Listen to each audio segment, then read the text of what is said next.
In front of me is Honor View 20, and today I would like to show you how you can open apps in pop-up view.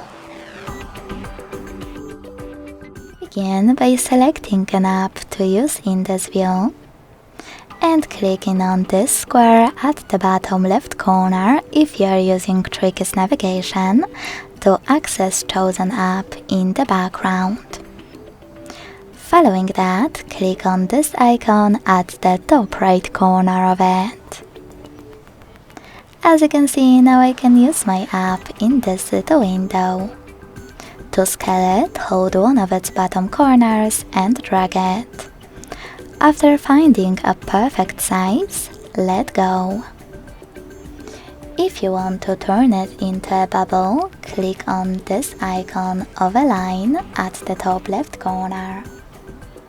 Then access it by tapping on the bubble. To use your app in full screen view, click on the top left corner. To move it around, hold this line at the top and drag it. And lastly, to close it, click on this X at the top right corner.